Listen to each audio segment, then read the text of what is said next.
from a Republican president, George Bush, to, Clinton, Obama, Trump, back to Biden. Inequality stayed roughly the same. The banks have stayed roughly the same. Wall Street has stayed roughly the same. The people who come to Yale Law School have stayed roughly the same. I very much hope that the American people will have the good sense on the 5th of November to consign him to the dustbin of history where he manifestly belongs. Well, I mean, it's a bit tricky for me because, again, in my opinion, elections are to democracy what homeopathy is to medicine, right? At the very best, a very dilute strain, and at the worst, a total con. Part of the crisis that's affecting American democracy, which is what we know best, is this inability and or refusal to grant respect. And in this case, it's clear that Democrats and Republicans alike just cannot respect opposing partisans.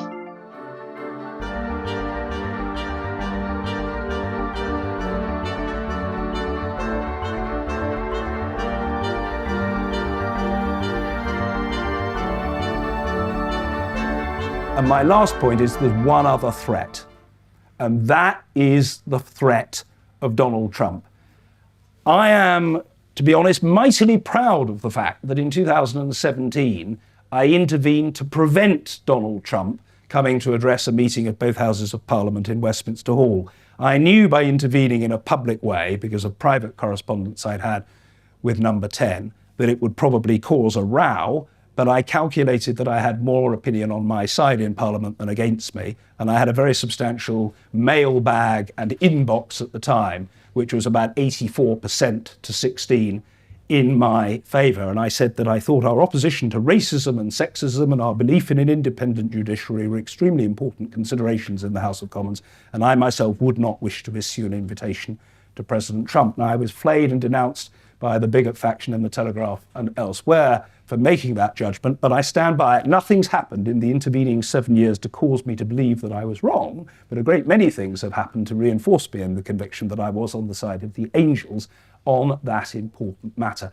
This is a man, Trump, who does not seek to bring people together, but to drive them apart. He is a man who doesn't seek to solve problems, but to exploit them. He's not a person who works in the public interest, but in order to promote, celebrate, and glorify his own. Truly, he is a loathsome, despicable, repellent, and execrable member of the human race. What an appalling specimen of humanity Trump is. Indeed, I would go so far as to say he's veritably a cancerous boil on the backside of American democracy. And I very much hope that the American people will have the good sense on the 5th of November to consign him to the dustbin of history where he manifestly belongs.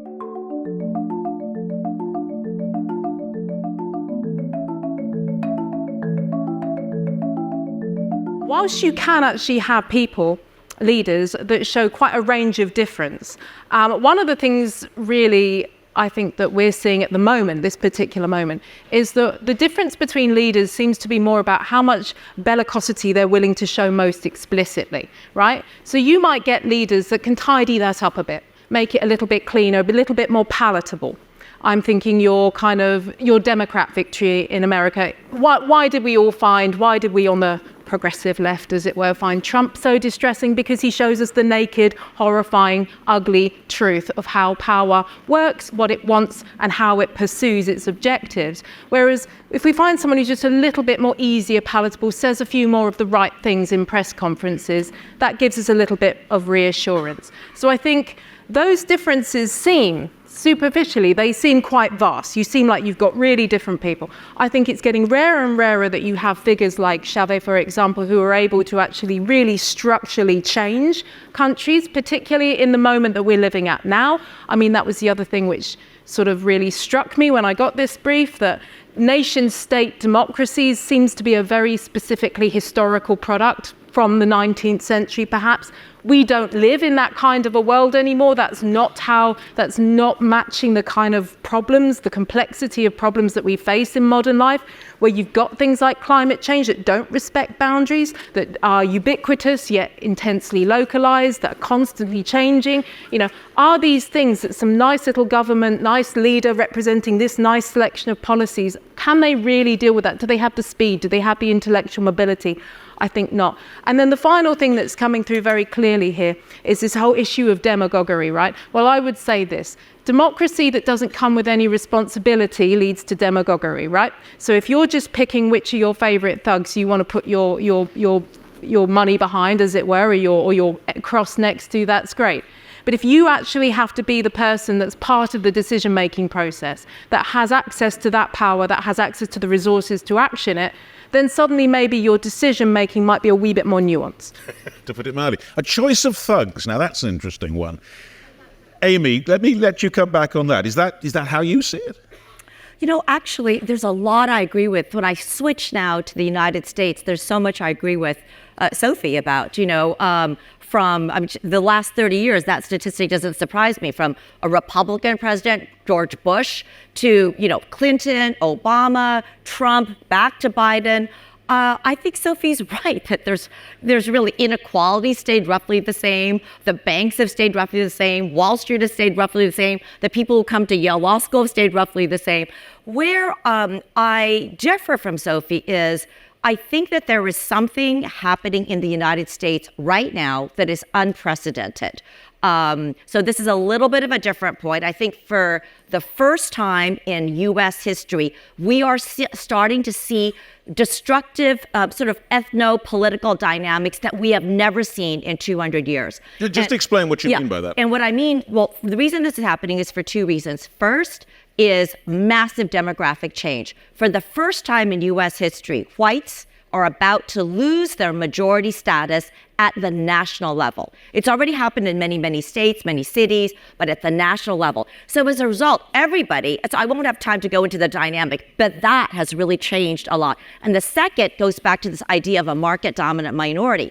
I've always been teaching, the United States gets our foreign policy so wrong because we don't know what a market-dominant minority is. We don't have that. For 200 years, our structure has been an economically and politically dominant white majority.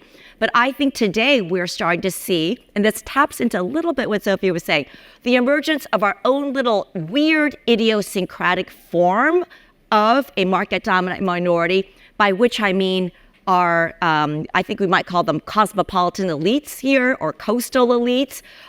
Essentially people like, people who teach at Yale who want, and people who think they're very cosmopolitan, very open-minded, but actually are a very snobby, insular group.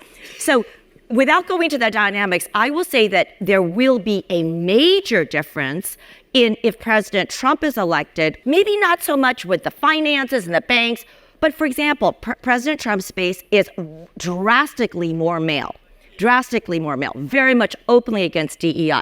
And secondly, there's a very new, powerful strain of isolationism, much, much more part of President Trump's base, as opposed to internationalism, their views on NATO. And I think those will be very significant differences. In the United States, we are starting to see things that were always like things that happen in developing countries.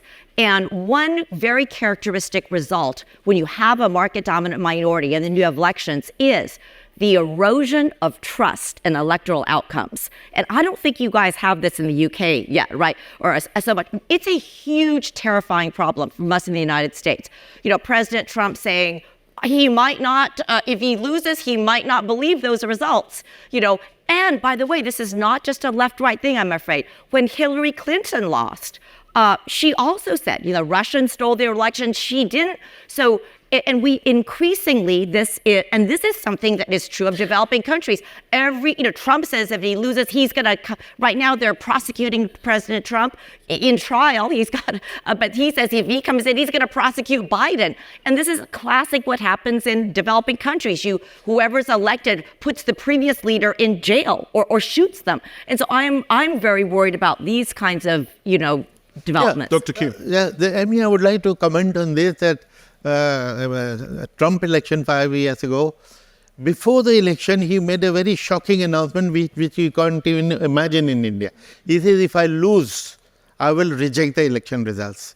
Imagine this is happening in the greatest democracy in the world, in a small democracy in terms of size. You're not small. No, incipient democracy, he was 70-year-old. It has the change of power has always been, the transition has been so smooth. And I have in my presentation two pictures which say 1,000 words. In one picture, two politicians are sitting and happily chatting. And I asked my audience, can look, one of them is a losing chief minister, the other is a winning chief minister. Can you identify who? Because the loser is still laughing because he trusts the system, which Trump did not. Yeah, it's acceptance in a way of the outcome if the outcome is not desired. And I mean, that's been a massive thing, of course, in Africa. Yes. Elections over the last 20, 30 years where people have accepted that they stand down. But Sophie, let me come to you on this. I mean, do you think there is a problem then with the nature of acceptance of democracy, or perhaps the nature of democracy itself and the way in which it goes? I mean, people have talked about something like a vote of the whole people as being the most democratic. Well, we had that experience, of course, with the Brexit referendum. Many people still feel quite wounded by that. So what's your take on that? Well, I mean, it's a bit tricky for me because, again, in my opinion, elections are to democracy what homeopathy is to medicine, right? At the very best, a very dilute strain, and at the worst, a total con. But I do think that actually the number of problems we're facing that aren't small and aren't going away and aren't being dealt with. I mean, at the moment, we're still just about in that kind of limbo, sleepwalking stage just before it explodes. But we've got serious major wars happening right on our doorstep in Europe. Around the world, there's, something like 118 live or you would know better than me the exact figure, but there's war. The climate emergency is not a joke. It's happening, right? Right now, half of Brazil's underwater. That's going to make a pretty big impact at the polls, I would imagine. Business as usual, we're making do, we're getting along, we're being all right. I don't believe you. I'm sorry, I don't believe that. I don't believe that any politician is actually, it's not even that they're lying. I just don't think the system's capable of grasping the kind of, I'm used to being the token panel utopian or dreamer idealist on any given panel. To my disgust and horror, these days, I'm sounding more and more like a realist. Actually, things do have to change, and they have to change quite quickly. Now, I don't have all the answers. I do know that as for the ideal state of democracy, well, I hope we never get there, because then it's dead. Democracy, by definition, has to keep arguing itself into existence. It's got to be dynamic. It's got to keep changing. What we could do, because I think Amy and Dr. Q are completely right, that actually you would just open the doors of hell if you just went, right, everyone, just let's be free association anarchists tomorrow. That's not a good idea. Even I would draw the line there. But I think we need some sort of revolution, devolution, two-hander, right? So we do need to be working with the systems we've got and making them as transparent and as accountable as possible. Yeah, okay, that's not normally my favorite job, but actually that's important, and there's a degree of responsibility in doing that and in managing a transition. But then at the same time, I think this has got to come to a much more serious conversation about the way we educate people and how we actually expect people to move into futures where they've got to collaborate with lots of people a lot of the time. And they don't necessarily have to be part of citizens' assemblies, but let's talk more about workplace democracy, how we collaborate within our communities, within our neighborhoods. It doesn't always have to be top level. Actually, democracy as a culture, as a cultural attitude, as a set of skills and practices can start much smaller than that.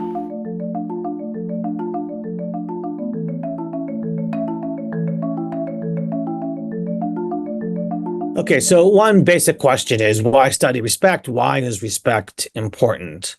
Respect is a key democratic value. So respect means granting a fundamental equality and dignity to all other people.